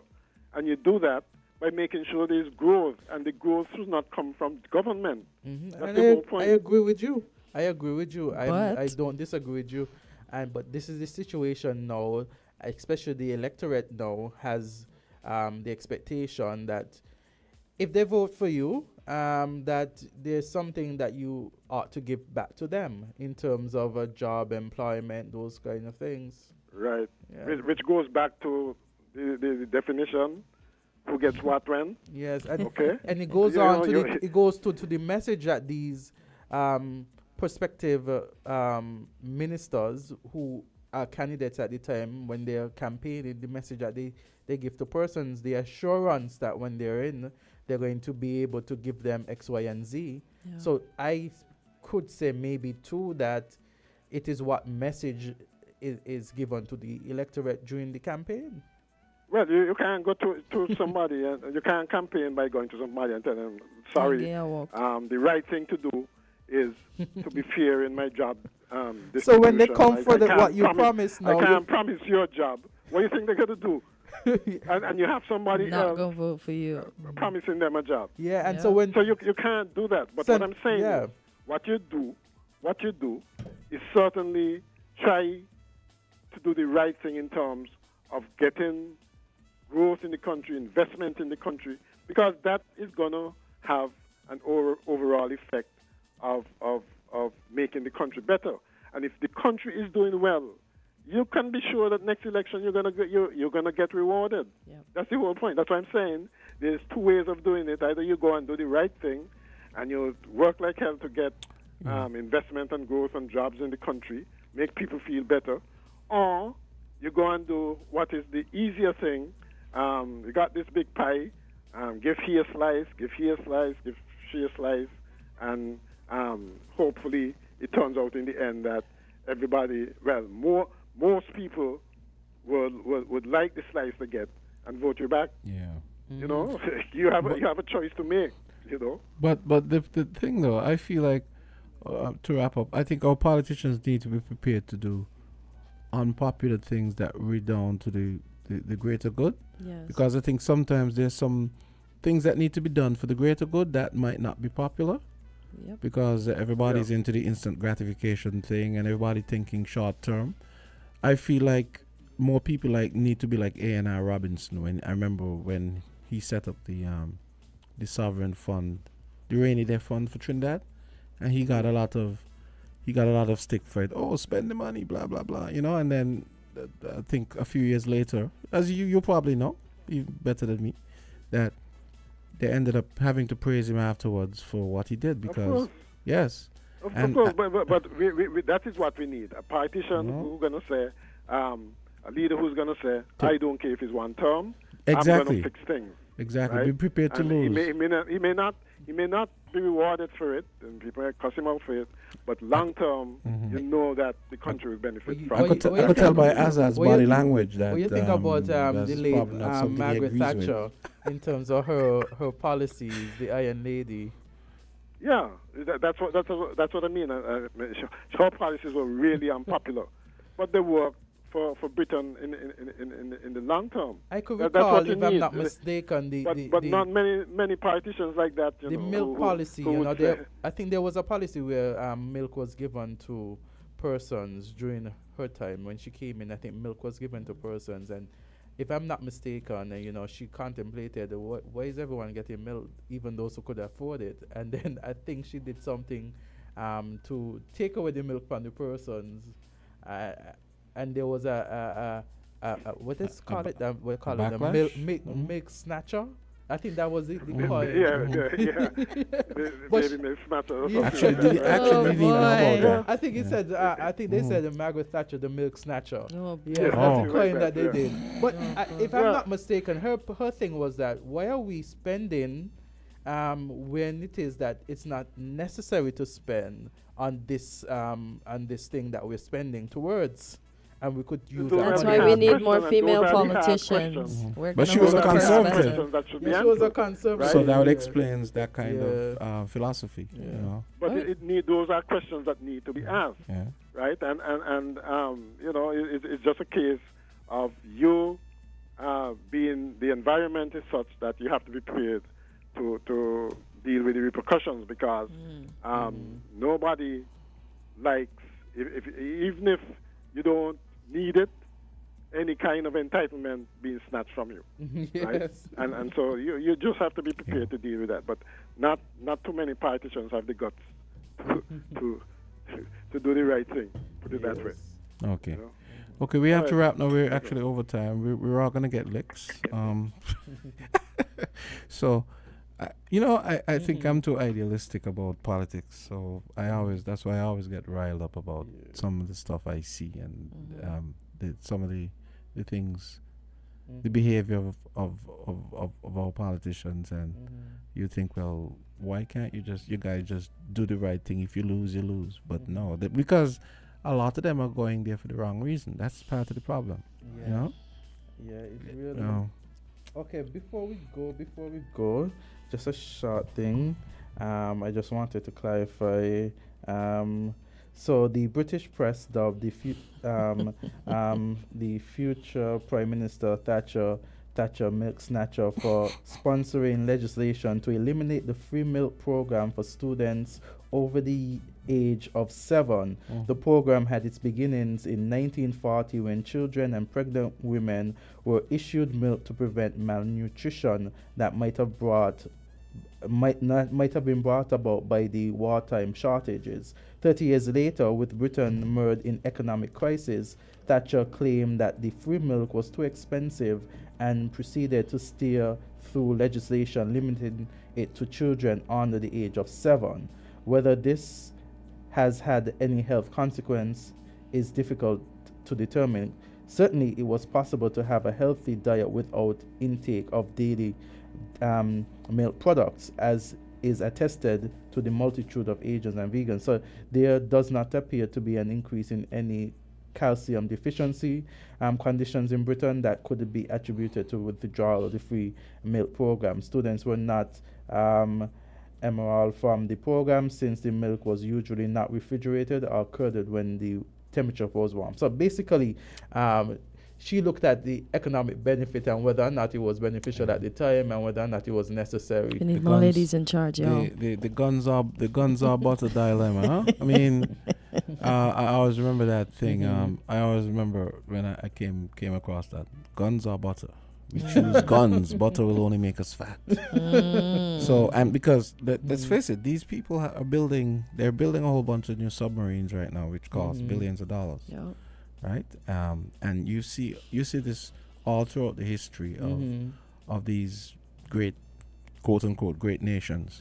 They're quick to spend billions on an atomic weapon program, but spending money on let's say loan forgiveness for students, and like Azard was talking about the milk. Oh, that's too much money. But Anyway, she was saying that, you know, so she limited instead only children under the age of 7 would have received the milk. Yeah, which made sense for the little developing bones, right? Yeah, exactly. And they said that there was no research to show that her taking away the program resulted in anybody getting any deficiencies. Yes, So she knew what she was doing. I guess milk will make us fat. You know, it's weird that I talk about the milk and you were talking about milk getting me drunk. No. True. Oh yeah. I just picked that up. I just picked up. I didn't even address it. Yeah, I didn't even think about that. Yeah, they should snatch Jams's milk. That's what they should do. So you shouldn't have any milk, you know. As that's gonna be snatching your milk from now. I had soy milk in my coffee this morning. Well, you have to snatch his soy milk. So it's not gonna be milk. I use milk though. It's just that, you know, sometimes I. Yeah. Oh well, gentlemen, it was fun. It was. It was fun. Yeah. Yes. What time is it? It's 9 minutes after 10. Oh, so yes. 9 lashes each. You know, your jam, so you could take it for us. Oh, I was just going to say that. Oh, so what's that? 3 9s or 27. I should take 27 lashes. Yes, you're capable and able. You had soy milk. We didn't this morning. You guys are killing me. Folks, thank you for listening. Yes. It's always our pleasure. Same place. Same time. Yes. God's willing. And we look forward to Hump Day tomorrow. Anyway, this afternoon at 3 o'clock, you would know about this. The law term starts on the 12th. Is it the 12th, right? Is it 12th? So that's open. we're supposed to have a broadcast this afternoon at 3 o'clock with I think Nishama, Mac, and a panel will be here. Awesome. Setting up. I guess setting up the agenda for, or letting the public know about the agenda for the coming law term. Mrs. Mac is the acting registrar of the High Court. Okay. Mm-hmm. All right. Yeah. So 3 o'clock this afternoon, folks. Live half an hour. From 3 to 3:30. Yeah. Did I say Mrs. Miss Mac? Yeah. Yeah. Miss Sharma. Yeah. Okay. All right, guys. Have a great day. You too. Okay, and listeners, have a great day. We love you. All the time. No tea for you guys, though. But anyway, we still love you. But join us tomorrow for Island Z. Yes. Same time, same place. Same. Yeah. There we go.